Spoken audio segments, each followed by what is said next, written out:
Anh nhìn em vẫn nhìn sâu thẳm với ước ao ta được sống bên nhau. Nhưng hôm nay thì sao? Hôm nay đã thật chưa nào em có anh về trong niềm hạnh phúc. Và kính thưa quý vị, tình yêu luôn là một câu chuyện đẹp mà biết bao nhiêu ca sĩ nghệ sĩ đã vươn lên vẻ đẹp ấy. Yêu và được yêu là quyền của mỗi con người chúng ta. Và hôm nay chú rể Vàng Thành và cô dâu Dư Hương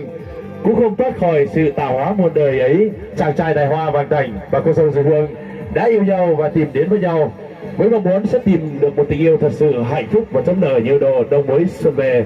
Và kính thưa quý vị,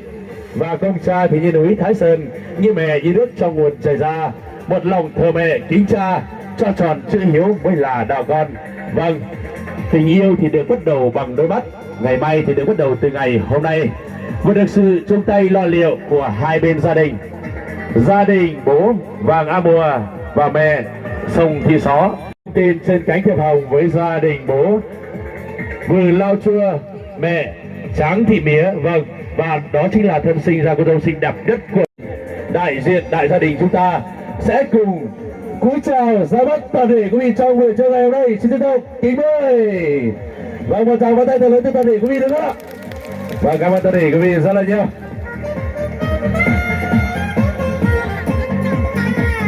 Dạ vâng, kính thưa quý vị, và trong ngày vui trọng đại hạnh phúc nhất của con cháu của hai em chúng ta trong buổi trưa ngày hôm nay,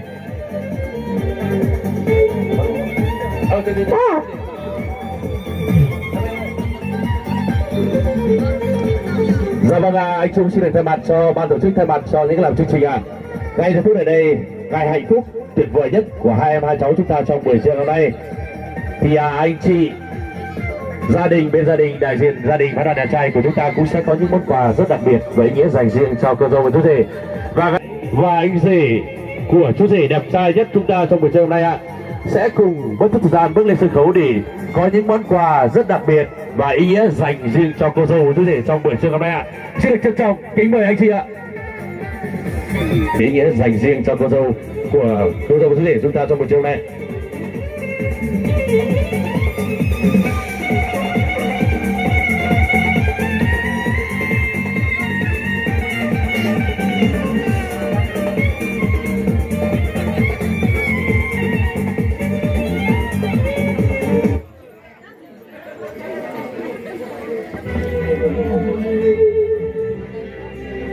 Dạ vâng, kính thưa quý vị, và trong giây phút chờ đợi anh chị trao quà, những món quà rất đặc biệt ý nghĩa dành riêng cho cô dâu chú rể chúng ta trong buổi trưa hôm nay thì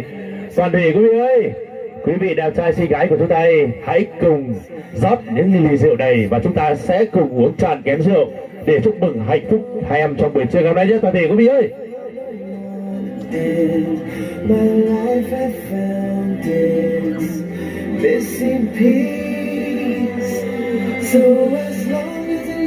Dạ vâng, cho phép anh Trung xin được thay mặt cho những làm chương trình xin được trân trọng cảm ơn anh chị rất là nhiều. Thay mặt cho cô dâu chú rể xin được kính chúc anh chị sẽ luôn thật nhiều sức khỏe, năm mới làm ăn phát đạt. Một lần nữa thay mặt cho cô dâu chú rể xin được trân trọng cảm ơn anh chị rất là nhiều ạ. Vâng, kính thưa quý vị ơi, cứ đây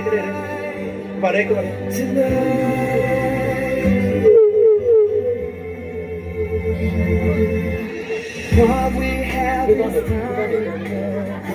Trong ngày vui trọng đại nhất của hai con hai cháu chúng ta trong buổi trưa hôm nay, đại diện hai bên gia đình của chúng tôi cũng sẽ có những đôi lời phát biểu để chân thành, trân trọng, kính gửi lời cảm ơn chân thành và sâu sắc nhất tới toàn thể quý vị ngày hôm nay đã bất chấp thời gian của bác và Ngọc của mình và gia đình để trở về đây dự buổi lễ thành hôn của hai em trong buổi trưa hôm nay. Chị nhà cho cô chờ cho cứ cho tí cho nào cho tí cho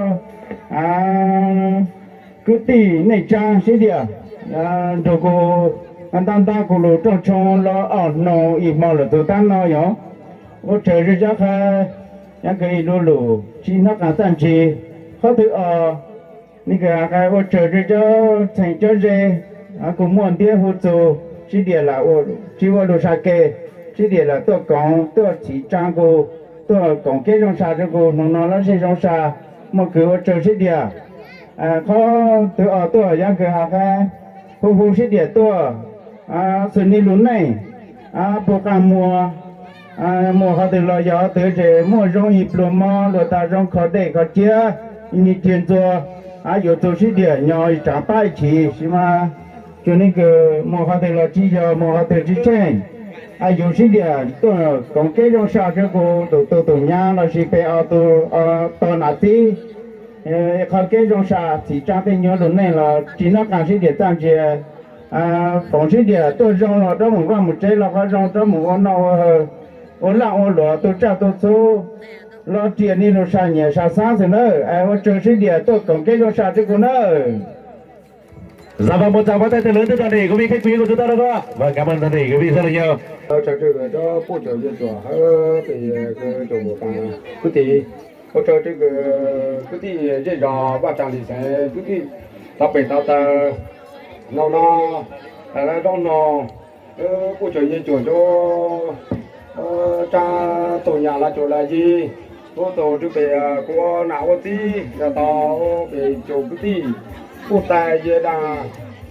bây giờ đó về cô chủ nhân chùa khoảng độ số là ô trời tôi nào ô trời để chụp bộ cả ba chụp bộ cả thằng thì còn lồng mẫu rồi về tổ thi cứ thi gì giờ cô tài gì đà cứ thi va chạm thì sẽ nó bị ta tới tuần đồ chủ mùa và nhà tổ cứ thi